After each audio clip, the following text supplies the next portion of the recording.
Good afternoon. कैसे हैं आप लोग? ठीक है ना? चलिए फिर एक नए क्वेश्चन के साथ फिर आप लोग के बीच आया हुआ हूँ। बहुत ही बेहतरीन क्वेश्चन है। ऐसे क्वेश्चन जो हैं अक्सर एग्जाम में पूछे जाते हैं जहाँ पर वैल्यू दी होती है और उस पर फार्मूला अप्लाई करना होता है। तो आज मैं वो फार्मूला ड्राइव करने वाला हूँ जिस पर आप वैल्यू रखकर आसानी से क्वेश्चन का आंसर निकाल सकते हैं। तो क्वेश्चन क्या कह रहा है, ध्यान से देखिएगा। क्वेश्चन कह रहा है कि ये uniform strings of length L metre is suspended from rigid support. A short wave pulse is introduced at its lowest end. It starts moving up the string.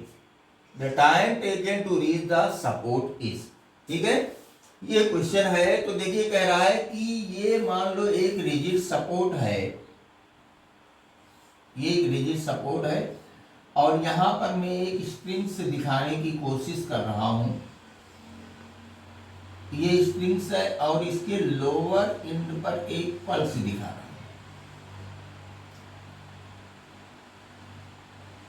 ये पल्स जनरेट हो रही है, ठीक है।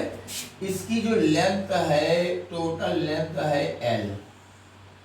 जो पल्स जनरेट हो रही है इसके लोअर एंड से कितनी डिस्टेंस पर जनरेट हो रही, मान ले एक्स, ठीक है। ये पल्स जनरेट हो रही है, ये एक स्ट्रिंग्स है। अब देखिए ये जो है किसी रिजिड सपोर्ट से नीचे की तरफ हैंग करती हुई लटकी हुई है। जो ग्रेविटी है वो डाउनवर्ड डायरेक्शन में लग रही है। तो इसमें जो टेंशन जनरेट हो रहा है वो निकाल लेते हैं। तो tension at X distance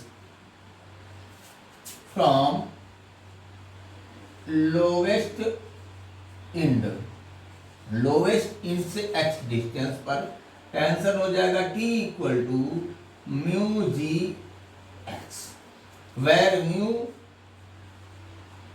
mass per unit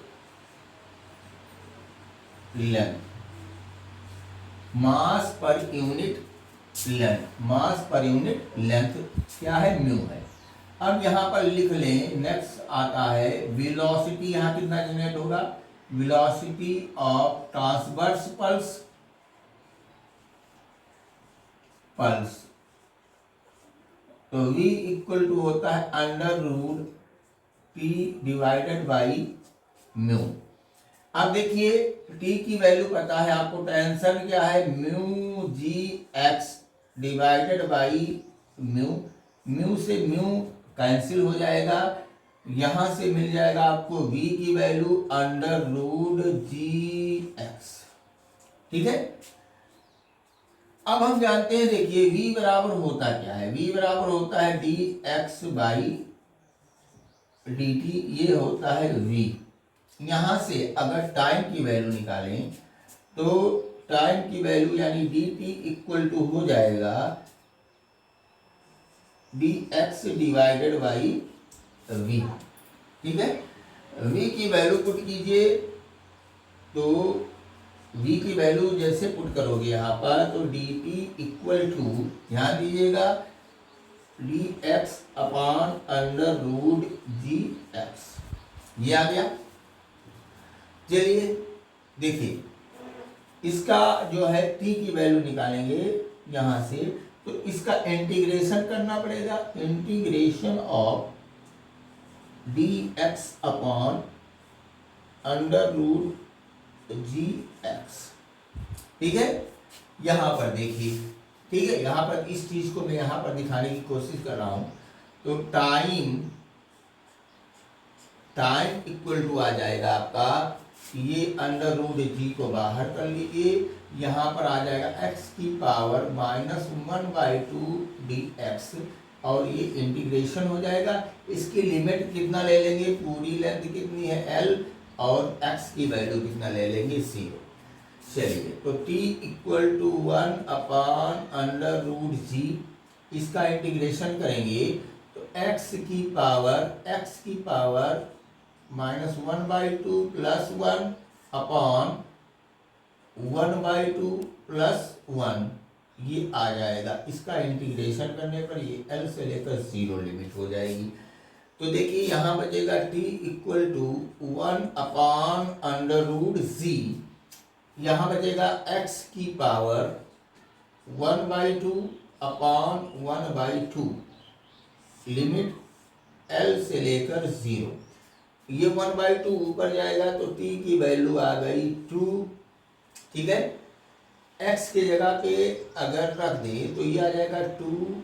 यहाँ पर देखिए 1/√g 2√x, रूट x आ जाएगा, रूट x, और इसकी जो लिमिट है वो L से लेकर 0। तो यहाँ लिख सकते हैं, ध्यान दीजिएगा, यहाँ पर लिख दें कि t इक्वल टू ये आपका 2 बाहर ले लीजिए, √x है, √x में ले लीजिए, और L के x के जगह पे L/g। ठीक है, तो ये आपका आ गया। यहाँ पर देखिए L से लेकर 0, x के जगह पर क्या लिख लेंगे आपका L, और ये हो गया आपका g। तो 2√L/g, 2√L/g, this is the answer. ये आपका क्या हो गया, आंसर हो गया। तो यही वो फार्मूला है जिसके द्वारा आप टाइम की वैल्यू निकाल सकते हैं। अब यहाँ पर लेंथ की value 20 centimetre, 20 centimetre, 40 centimetre, whatever कुछ भी दे सकता है। लेकिन यहाँ पर देखिए ये मैंने दिखाया एक स्ट्रिंग्स है, स्ट्रिंग्स में टेंशन जनरेट हुआ μgx, वेलोसिटी की वैल्यू कितनी आ गई √gx। यहाँ पर हमने टाइम की वैल्यू निकाला, उसके लिए इंटीग्रेट किया। इसको इंटीग्रेट करने का स्टेप यहाँ पर दिखाया गया है। इंटीग्रेट करने के बाद जो फाइनल आंसर आया है t equal to 2√L/g। Video अगर पसंद आया हो तो लाइक और सब्सक्राइब कीजिएगा। थैंक यू, धन्यवाद।